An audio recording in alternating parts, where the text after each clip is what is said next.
जिंदगी में कभी कभी ऐसा वक्त भी आता है कि हमारी हिम्मत ही टूट जाती है। हम हार जाते हैं, उलझ के रह जाते हैं परेशानियों में। चाह कर भी, पूरी कोशिश करके भी अपने दुखों से, अपनी परेशानियों से बाहर नहीं आ पाते। समझ ही नहीं आता कि हमने ऐसा क्या गलत किया है जिसकी वजह से हमें इतना दुख मिल रहा है, जिसकी वजह से हम इन परेशानियों में उलझ के रह गए हैं। कुछ अच्छा ही नहीं लगता, किसी बात में खुशी नहीं मिलती, मन मायूस हो जाता है। लगता है कि कोई आए और हमें इस दुख से बाहर निकाले, हमारी परेशानियों से बाहर निकाले, कैसे भी हमारे दिल का दर्द खत्म हो जाए। वो कहते हैं ना, जब बाहर के सारे रास्ते बंद नजर आए तो अपनी नजर अंदर की तरफ दौड़ाओ, तो अंदर की तरफ चले जाओ। अपने दिल की गहराइयों से परमात्मा को पुकार करो, अपने दिल की गहराइयों से अस्तित्व को, परमात्मा को, इस प्रकृति को, अपने रब को, अपने खुदा को दिल से पुकारो, दिल से प्रार्थना करो। जो दुआ दिल से निकलती है ना, उसमें असर जरूर होता है। भले आप इस बात को माने ना माने, पर दुनिया में करोड़ों लोगों ने अपनी दुआओं की शक्ति देखी है, अपनी प्रार्थनाओं का चमत्कार देखा है। एक व्यक्ति अपनी बीमार माँ के लिए दवाई की दुकान पर दवाई लेने गया। उसकी माँ की तबीयत बहुत खराब थी। वो दवाई वाले के पास जाकर बोला कि मुझे जल्दी दवाई दो, मेरी माँ की तबीयत बहुत खराब है। लेकिन उस समय दवाई वाला अपने दोस्तों के साथ दुकान पर बैठकर शतरंज का खेल खेल रहा था।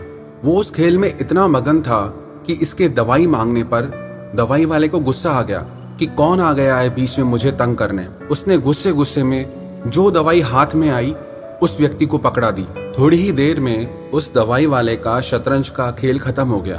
जब खेल खत्म हुआ तब उसे एहसास हुआ कि उस लड़के को उसने गलत दवाई पकड़ा दी है। और जैसे ही उसने देखा कि जो दवाई मैंने उस लड़के को दी है वो बहुत खतरनाक है, बहुत नुकसान करने वाली है, ये सोचकर वो दवाई वाला बहुत डर गया और मन ही मन परमात्मा से प्रार्थना करने लगा, पुकार करने लगा कि कैसे भी करके वो दवाई उसकी माँ तक ना पहुंचे, कैसे भी करके ये बात रुक जाए।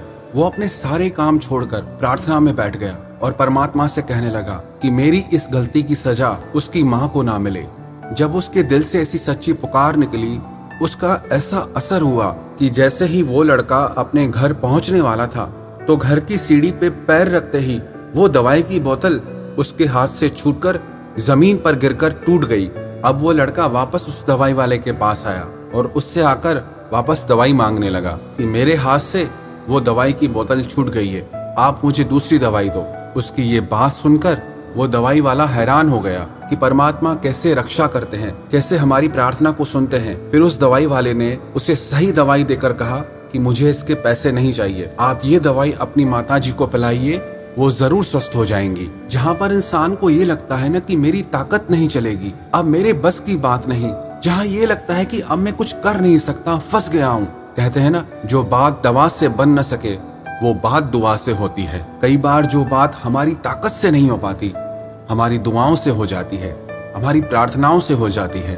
एक बार एक बुजुर्ग व्यक्ति एक नदी किनारे बैठे हुए थे। उन्होंने देखा कि नदी से एक कछुआ बाहर निकल कर आया है, जिसकी पीठ पर एक बिच्छू सवार होकर आया है। कछुए की पीठ पर बैठकर वो बिच्छू उसके साथ जा रहा था। वो बुजुर्ग व्यक्ति भी उस कछुए का पीछा करने लगे कि देखें ये कहाँ जाता है। वहीं पर एक पेड़ के नीचे एक नौजवान लड़का परमात्मा को प्रार्थना कर रहा था। उसमें डूबा हुआ था, उसे होश ही नहीं था। उस बुजुर्ग व्यक्ति को लगा कि कहीं ये बिच्छू इस नौजवान लड़के को काट न ले, अगर ये इसको काटने जाएगा तो मैं पहले ही इसे रोक दूंगा।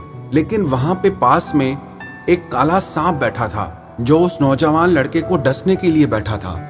इतने में बिच्छू भी वहां पहुंच गया। उस बिच्छू ने सांप को डंक के ऊपर डंक मारकर बेहोश कर दिया, जिसकी वजह से बिच्छू का जहर सांप के जिस्म में घुस गया और वो सांप वहीं बेहोश होकर गिर गया। उसके बाद वो बिच्छू वापस चला गया। थोड़ी देर बाद जब वो लड़का उठा तब उस बुजुर्ग ने बताया कि कैसे उस खुदा ने, परमात्मा ने तेरी हिफाजत के लिए उस कछुए को दरिया के पार लगाया, फिर कैसे उस छोटे से बिच्छू ने एक जहरीले सांप से तेरी रक्षा की है। ऐसे ही जो लोग दिल से दुआ करते हैं, दिल से पुकार करते हैं, दिल से प्रार्थना करते हैं, उनकी बड़ी बड़ी मुश्किलें भी बहुत आसानी से खत्म हो जाती हैं। जहाँ लगता है कि सारे रास्ते बंद हो गए, वहाँ नए रास्ते नजर आते हैं। जहाँ लगता है कि सब अपनों ने साथ छोड़ दिया है, वहां कोई अनजान आकर के हमारा हाथ थाम लेता है। कुछ लोग इन बातों को मानते हैं और कुछ लोग इन बातों को नहीं मानते हैं। मंत्रे तीर्थे द्विजे देवे देवग्ने भेषदे गुरो यादृशी भावना यस्य सिद्धिर्भवति तादृशी। परमात्मा के किसी नाम में, किसी पवित्र तीर्थ में, किसी ज्योतिषी में, किसी डॉक्टर में, किसी गुरु में आपकी जैसी भावना होगी वैसा ही आपको फल मिलेगा। अगर आपको लगेगा कि ये सारी बातें बेकार हैं, बकवास हैं, कुछ नहीं रखा इनमें, तो आपको कुछ नहीं मिलेगा। पर अगर आपको विश्वास है कि ये चीजें मेरी जिंदगी में चमत्कार करती हैं, असर करती हैं, तो वो चीजें आपकी जिंदगी में जरूर असर करती हैं। यदि आपको अपने वैद्य के ऊपर, डॉक्टर के ऊपर विश्वास न हो, आपको लगे कि ये कुछ नहीं जानता, ये कैसे मुझे ठीक कर सकता है, तो वो आपको कभी ठीक नहीं कर सकता। और अगर आपको उसके ऊपर विश्वास है कि ये मेरे रोगों को बहुत अच्छे से समझता है, ये जरूर मुझे ठीक कर सकता है, तो उसकी दवाई आपको जरूर असर करेगी। सारा खेल आपके विश्वास का है। आप मानते हैं तो पाते हैं, और अगर आप नहीं भी मानते तो किसी को कोई फर्क नहीं पड़ता है। अगर आप प्रार्थना की शक्ति में नहीं मानते तो इसके लिए कोई आपसे लड़ने नहीं आएगा, कोई आपको समझाने नहीं आएगा।